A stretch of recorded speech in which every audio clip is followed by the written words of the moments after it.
हाय HS community, स्वागत है आप सबका आपके अपने चैनल हंग्री स्पिरिट्स में। हंग्री स्पिरिट्स देख रहे सारे दर्शकों का मैं अंजू शर्मा दिल से स्वागत करती हूँ। तो आ गई हूँ आपके रिव्यूज लेकर। जी हाँ, बड़े दिनों बाद चांस मिला है आज, और अब आगे ऐसे ही हम काम करते रहेंगे एक दूसरे के रिव्यूज पे और बात करते रहेंगे। तो चलिए सुनाती हूँ पहले वही निवेदन, जिन्होंने अभी तक चैनल को सब्सक्राइब नहीं किया है कर लीजिए। साथ में दोस्तों बेल आइकॉन दबाइएगा ताकि आपको हमारे वीडियोस के नोटिफिकेशन मिलते रहें। शुरू करते हैं अनुपमा से। जी ना जी, मैं सोच रही थी अनुपमा के लिए जहाँ तक जहाँ चाह वहाँ राह। जहाँ अनुपमा रहती है तो बरकत भी आती है और परेशानी भी आती है। ऐसे नहीं वो मुझे परेशानी चाहिए वो ऐसे आ जाए, ऐसा नहीं है, क्योंकि उसको खुशियाँ ज़्यादा देर तक टिकता नहीं है, अनफॉर्चुनेटली अनुपमा के लिए। और ये लोग सोचते हैं कि ये मनहूस है, ऐसे किसी को भी नहीं बोलना चाहिए, ये बहुत ख़राब चीज़ है। और दूसरी बात, ठीक है बापूजी बाप जो बा ने सितार बचाया ना, एक दो और करना चाहिए। ये नालायक तोशु और नालायक पाकी कमर है ना, इसलिए धोखेबाज करके कर रहा है तोशु। हाँ, मुझे थोड़ा ज़्यादा लग रहा है बाबूजी के लिए। इन्हें को पैसा रख, नहीं तो चले जाए घर से बाहर। ये दोनों खींच के बाहर रखना चाहिए, सिर्फ कहने से काम नहीं चलेगा ये लोगों के लिए। ठीक है, मेहनत कर रहे हैं, इस उम्र में भी कर रहे हैं, ये तोशु को सीखना चाहिए कि इस उम्र के बड़े बुजुर्ग लोग कर रहे हैं, लेकिन मुझे थोड़ा ज़्यादा ही लग रहा है। तो क्योंकि घर का हालात तीनों के लिए बहुत ख़राब लगा, माँ ही तो ईशानी और अंश के लिए, तीनों के लिए उनको बहुत बुरा लग रहा है कि हम लोग कर नहीं पा रहे और माँ बापूजी कर रहे हैं। लेकिन चलो, राही ने अपने,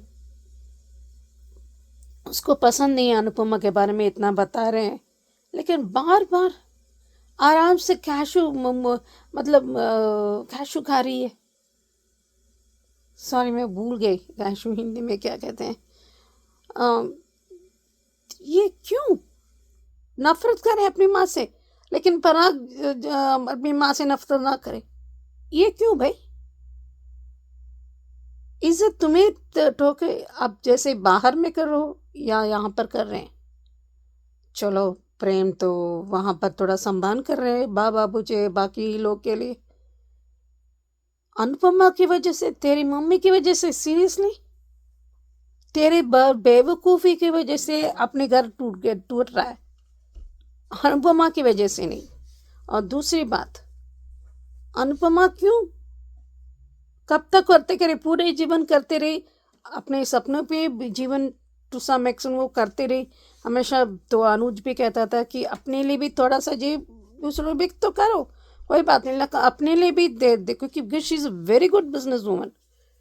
उसके बिजनेस इंस्टिंक्ट्स, उनको नज़रिया, तरीका अनुज से सीखा है, और अनुज से वो उसकी वजह से कंपनी की बरकत भी आई अनुज का कंपनी में। तो अनुपमा को वो पाप होगा किसी, उसका बेटा ही होगा रणविजय। तो क्या तरह है, तो सबने सब कुछ ठीक करके वो कैफे शुरू किया था, नहीं तो नहीं करती ये शायद वो ये दिस इज मतलब वो चला नहीं सकती उस वजह से। मतलब when both are fighting for same property, एक प्रॉपर्टी के लिए दोनों लड़ रहे हैं, तो उसके मुँह शायद वो बुक गए होंगे, जहाँ तक मैं समझती हूँ। क्योंकि और कोई तो ठीक नहीं है, वो सब अच्छे से इनवाइट करते हैं, सब बैठाते हैं, सब लोग खुश हैं, खाने के क्वालिटी लेके सब अच्छे रिव्यू दे हैं। खुद कुणाल जी वहाँ पर भी किया है, तो वो कुणाल जी और वो दिग्विजय का वो बहुत अच्छा लगा कि देखो बेटे बेटे उसको मिल गया काम अनुपमा को, क्योंकि वो कदर एक एक ही पल में पहचान गया कि ये खड़ूस बॉस भी, ये भी अच्छा रहेगा। पर अच्छा से डिफेंड किया कि वो अच्छे इंसान है, उसके दर्द इसलिए वो झलक रहा है उसकी बेटी की वजह से, विच इज़ जिस तरह से अनु ने बताया कि उसको दर्द है जानबूझकर। क्योंकि देखो अतिथि देवो, थोड़े अदब से थोड़े एक तरीके से बताते तो जैसे अकेले पे नीडल घुसाते ना, ऐसे कहते हैं।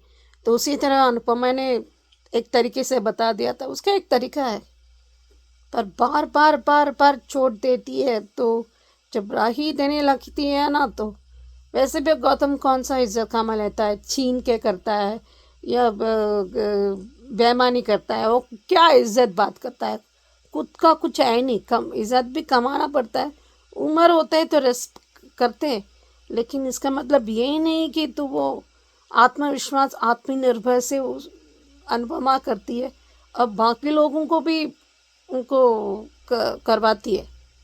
अपने पैरों पर कर लीजिए, अपनी पैसों से कि आपको डिपेंड हो जाए, ये ऐसे किसी पर निर्भर ना करें। वो ऐसे किया था जब त्योहार के लिए पैसा देने के लिए तो बा ने किया था, तो फिर आगे अनुपमा मदद करने के लिए बाकी उसने कर दिया था। दिस इज समथिंग मैं समझती हूँ, लेकिन थोड़ा ज़्यादा ही हो गया अभी। अभी ऐसा ना हो कि बाबूजी गोवा भी आ जाए और दिग्विजय पर कमेंट कर जाए ये, क्योंकि माँ को थोड़ी दिन सुधार लेती है, उसके बाद वापस आ जाती है।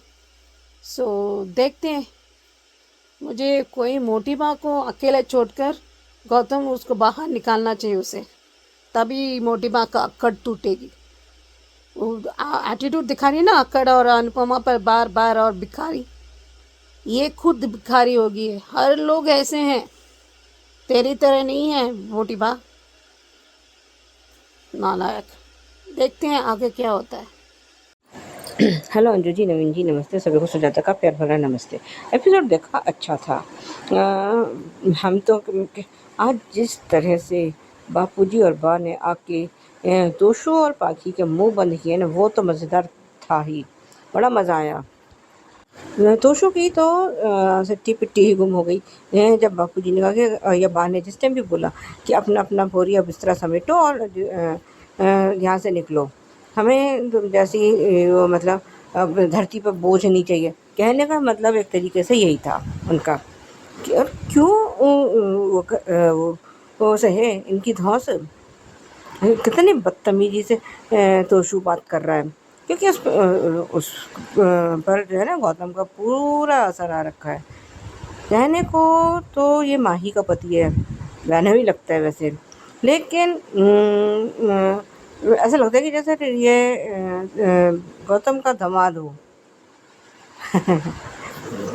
उधर जो शेफ़ आया है वो दिग्विजय से सॉरी बोलने के लिए कह रहा है, पर दिग्विजय तो अपनी अकड़ में खड़ा हुआ है। लेकिन उस शेफ़ ने दिग्विजय को वो स्टाफ समझ लेकर और अनुपमा को ओनर, लेकिन अनुपमा ने सब कुछ क्लियर कर दिया कि ओनर ये है, मैं यहाँ पे स्टाफ हूँ। लेकिन आज दिग्विजय का को बहुत हैरानी हुई, हद से ज़्यादा, क्योंकि जो भी कोई और होता अनुपमा की जगह, वो इस सारी के कैफ़े को तभी छोड़ देता जब उस कुणाल ने कहा, उस शेफ़ ने कहा कि तुम मेरे साथ काम करो, मैं इससे ज़्यादा अच्छी सैलरी दूंगा और इससे अच्छा बॉस बनकर दिखाऊंगा।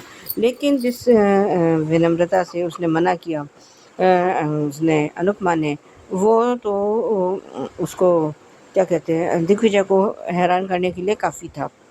आप लोगों ने कभी ये गाना भी सुना होगा कि दिल दिल है कोई शीशा तो नहीं, एक ठेस लगी और टूट गया। ये गाना प्रेम के ऊपर बिल्कुल फिट बैठता है। एक ठेस लगी और प्रेम टूट गया, सच में, मतलब एक जरा सा उसको एक धक्का क्या लगा, उसने तो ऐसा लग रहा है जैसे ज़िंदगी से मुंह मोड़ लिया हो। और जब मोटी बा को पता चला है कि बापूजी वो अगरबत्ती बेच रहे हैं, तो राही ने और प्रेम ने दोनों ने उन दोनों को तो सपोर्ट किया। और आज जिस तरह से राही ने उसको क्या कहते हैं, गौतम को मुंह तोड़ जवाब दिया है ना, वो देखते तो बड़ा ही मज़ा आ गया। और लेकिन ये प्रेम ऐसे कब तक मुंह लटकाए बैठे रहेगा? इस कब ऐसे कैसे ये जीवन से इतनी जल्दी हार मान सकता है कि मैं तो किचन में भी नहीं खाना बना सकता, मैं तो ये भी नहीं कर सकता, मैं अनिल काका से बात करूँगा। बाप रे बाप! मतलब अगर ये कभी आगे और कभी ज़िंदगी में ये फ़ेल हो गया, तो शायद ये कुछ बड़ा कदम भी उठा सकता है फिर। ऐसे थोड़ी ना कोई ज़िंदगी हार जीत और ये सब चीज़ें तो जो आपके मतलब सक्सेस और ये सब और तुम्हारी माँ ने ये कर दिया। अब आज किस तरह से ये बोल रहा है कि तुम्हारी माँ की वजह से ही हो गया। तो मतलब अब तो दिन पर दिन क्या ये इससे बदतमीजी से बात करेगा। सच में प्रेम से ऐसे शब्दों की उम्मीद नहीं थी मुझे। बापूजी का डंके की चोट पर ऐलान और माँ का तोशु के कान के नीचे सितार बजाना दोनों ही बड़े मज़ेदार थे और तोशु के होश उड़ाने के लिए काफ़ी था। और जिस तरह से कहा कि तू तो उसका चमचा है, उसकी नौकरी बजाता है, इसका मतलब इन लोगों को ये सब कुछ पूरी खबर है कि ये किसके यहाँ और क्या काम करता है। हाँ, लेकिन अंश और उसको और माही को ज़रूर बा और बापूजी को के लिए बुरा और ईशानी भी वहीं पर है। ईशानी इन तीनों को ज़रूर इन लोगों के लिए बुरा लग रहा है। पर तोशु पाकी तो नेक्स्ट लेवल है। जैसे विद्या अझेल है, ऐसे ही अब तोशु और पाकी भी अझेल हो चुके हैं। तीनों ही अब झिलते ही नहीं हैं हमसे तो। लव यू ज़िंदगी कैफ़े में जो है मतलब कस्टमर्स या जो भी आने वाले हैं उनकी भीड़ भरी हुई है। और मेरे ख़्याल में ये अनुपमा शायद बिना कुछ खाए पिए सुबह से इनका सबका वेलकम कर रही है। और जिस तरह से उसका ये भी है कि फिर किसी गंभीर बीमारी की इसकी वो फिर शुरुआत हो गई है। जिस तरह से पहले इसको चक्कर आते थे, अब फिर वही आ रहे हैं। हाँ, आज मुझे एक सीन और बहुत अच्छा लगा, जिसमें अनुपमा ने दिग्विजय को साध्वी की याद दिलाई है कि ये साध्वी का सपना है। इसको सच करने के लिए आपको इससे शेफ़ से सॉरी तो बोलना पड़ेगा। तो कैसे कह रही है, आप सिर्फ़ 100 बोल दीजिए, सॉरी मैं बोल दूँगी, बाकी भी मैं बोल दूँगी। अच्छा था। अभी तो बापूजी ने तोशु और पाखी का मुँह बंद किया है। पर बहुत जल्दी ये जो है इसका वसुंधरा कोठारी का भी ये मुंह बंद करेगी। और बा को आपके बारे ये तो बोलना चाहिए कि जब तुम्हारे सिर पर से छत जा रही थी तो हमारे घर की बेटी ने या अनुपमा ने आपकी सहायता की थी। जबकि पराग कोठारी ने तो इसका ये पूरा क्या कहते हैं कोठारी एम्पायर उस पर मतलब ताक पे रख दिया था। क्या कहते हैं जिस बिज़नेस की तुम्हें समझ नहीं कुछ नहीं उस पे तुमने सारा कुछ अपना वो लगा दिया, सारे पैसा लगा दिया, सब कुछ लगा दिया उस पर। अगर तुम असफल हो जाते पहले ये सोच तो लेते और हुए भी थे, तो अगर अनुपमा नहीं होती तो ये आज सड़कों पर होते या ये शाह हाउस में पड़े होते। और प्री कैप खैर वही पढ़ाने वाला था। आज के लिए भी बस इतना ही। धन्यवाद। जी सुचि जी, बिल्कुल आपने सही कहा है कि अनुपमा को खुशियां रास नहीं आती, टिकती नहीं है अनुपमा की खुशियां, बिल्कुल करेक्ट है। और तोशु के बारे में बिल्कुल करेक्ट कहा आपने कि तोशु को एक और बजनी चाहिए थी कान के नीचे सितार, इतने में क्यों छोड़ दिया बा ने, बिल्कुल करेक्ट है, तोशु को तो होना ही चाहिए था। और सुजाता जी आपने भी सही कहा है तोशु के बारे में कि तोशु की सिट्टी पिट्टी गुम हो गई बापूजी का ये वाला रवैया देख के, क्योंकि ये तो उन्होंने देखा ही नहीं था, खास करके बा का, क्योंकि बा तो हमेशा तोशु तोशु तोशु ही करती आई है, मेरा तोशु मेरा तोशु। आज तोशु की सिट्टी पिट्टी गुम होगी। बहुत बढ़िया review, thank you so much आप दोनों का। अब सुनते हैं रिव्यू, क्योंकि सास भी कभी बहू थी के। नमस्ते अंजू जरन जी, मैं सुच रवि क्योंकि सास सीजन 2 के लिए। वाह भाई वाह, क्या प्लानिंग किया है मुन्नी और ऋतिक ने। चलो अच्छी बात है, माँ बाप के लिए कुछ कर रहे हैं। Hrithik as sorry Mihir usual mode.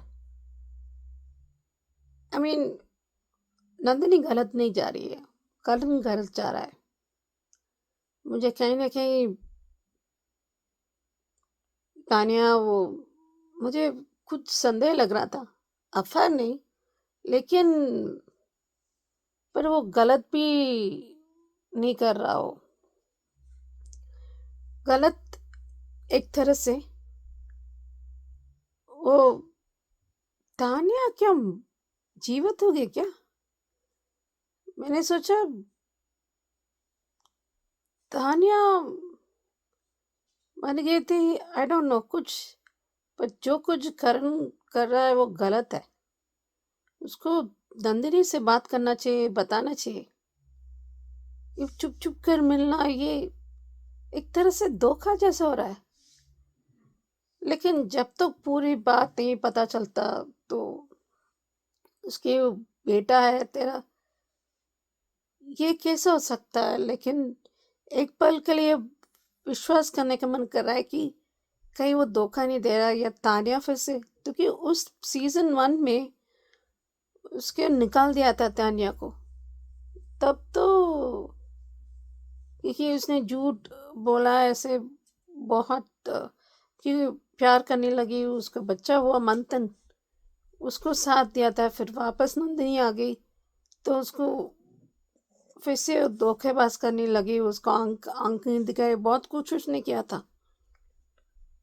फिर ये जब तक पूरी बात नहीं बताते तो पता चलता। देखो, आप पूरी बात नहीं बताते ना तो अननेसेसरी कंफ्यूजन, यानी इसकी वजह गलत फहमी पैदा हो जाता है। एंड करण सही नहीं कर रहा, तो उसको पता होना चाहिए ये पूरा एपिसोड। और गॉमजी आर्यन के पीछे उसको खुश है कि वो एक साथ, ये लोग एक साथ मिल रहे हैं, वो दोस्त रहे, ये बात अच्छी बात है। लेकिन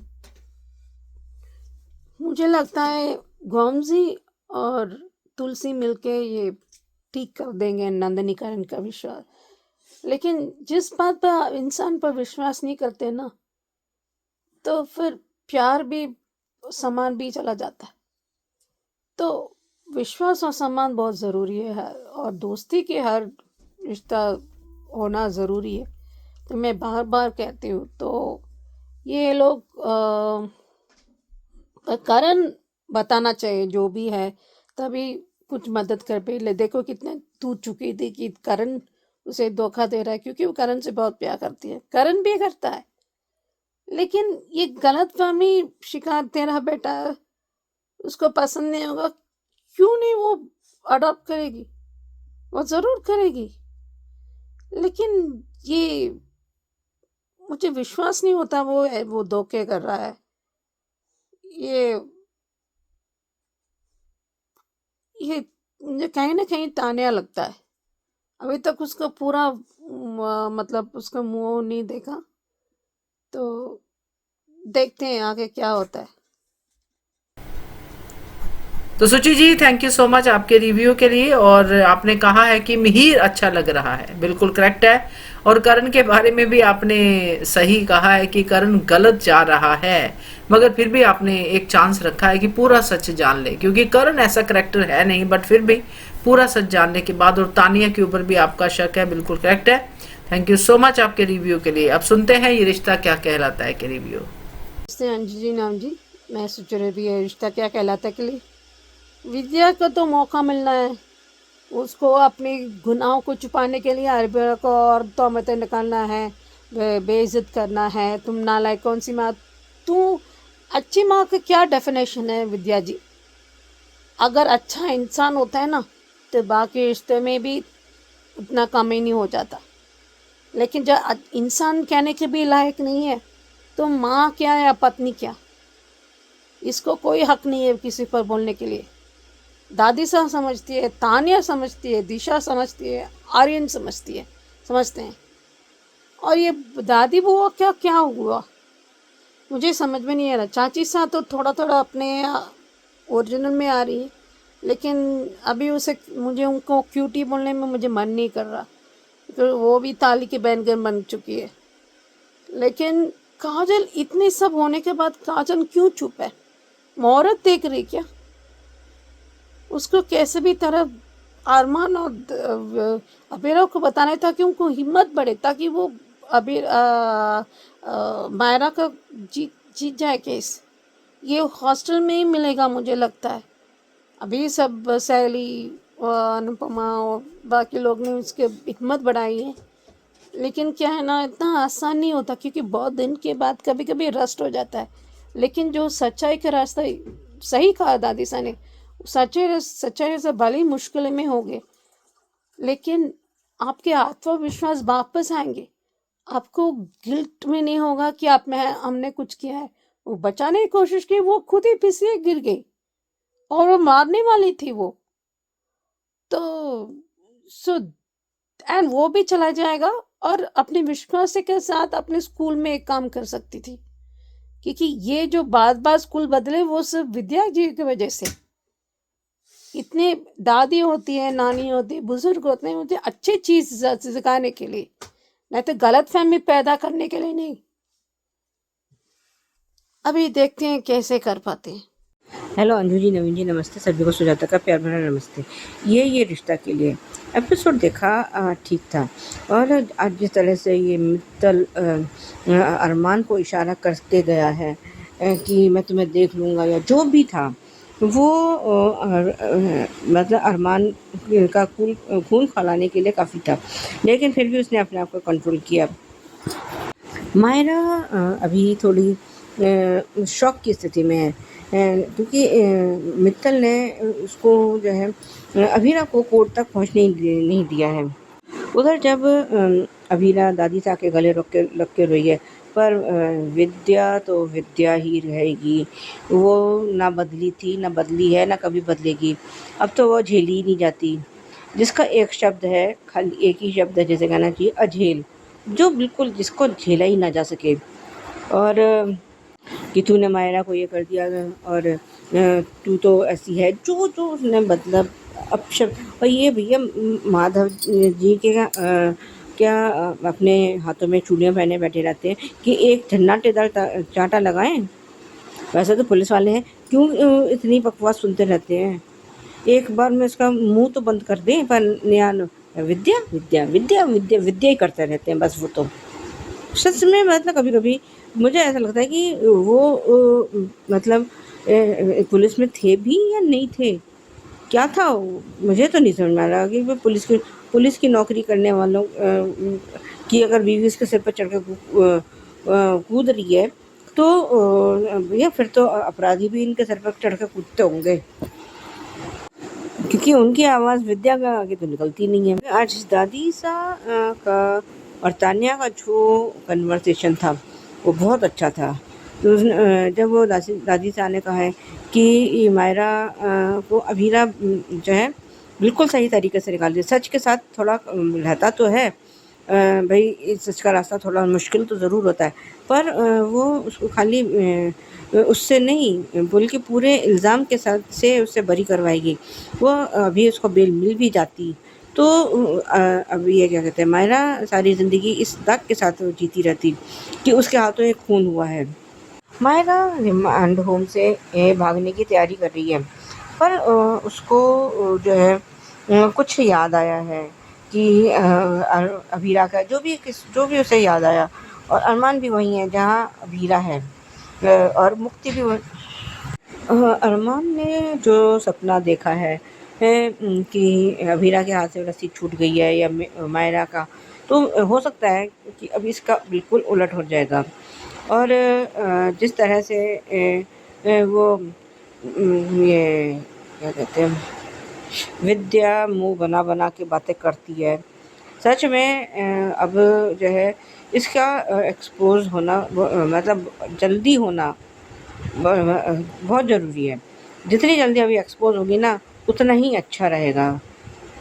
जब आज तानिया ने अभीरा की साइड लेने की कोशिश की है, तो वही आज उसको भी रोक दिया। आज तुम इसका अभीरा का साथ नहीं दोगी, तुम इसका साथ नहीं दोगी, तुम चुप रहोगी। मतलब अब ये है कि इसके अंदर डर बैठ चुका है कि कहीं अगर मेरी जो है ये पोल खुल गई, तो उसमें खुदा ना उसमें पूरी तरह से सुनामी आना, तूफ़ान और वो बाढ़ आना तो अलग चीज़ होगा, तो यहाँ तो पूरा सुनामी आ जाएगा। और ये मैं पहले भी कह चुकी हूँ कि इसको अगर घर से नहीं निकाल सकते, कहीं मुझे तो लगता नहीं कि इसका कोई और ठिकाना है भी कि नहीं, तो इसको और ये मेरे ख्याल में और काजल को दोनों को जो है पूरे परिवार से बायकॉट कर देना चाहिए, क्योंकि इन दोनों ने मिलकर बहुत गंद फैला रखा है। और अब ये जो है एक दूसरे जैसे अभी ये दोनों एक दूसरे का साथ दे रही हैं, ये काजल मुंह पे में दही जमा के बैठी हुई है, कोई सच नहीं बोल रही है। पर अब जो है अब कृष का भी भांडा तो फूटेगा तो है ही, क्योंकि अब इन लोगों को ये तो है तो दोनों वकील, और इनके दिमाग की बत्ती अभी जलेगी तो ज़रूर अभीरा और अरमान की, और सब शायद मेरे ख्याल में अभीरा की पहले जलेगी कि इसको मेहर को मायरा की लोकेशन का पता कैसे चला। और जब लोकेशन जब ये लोग अपनी तहकीकात करेंगे और क्रिश का नाम सामने आएगा, और क्रिश का नाम सामने आते ही काजल अपना मुँह खोलेगी, तो ये तो होना ही चाहिए अब।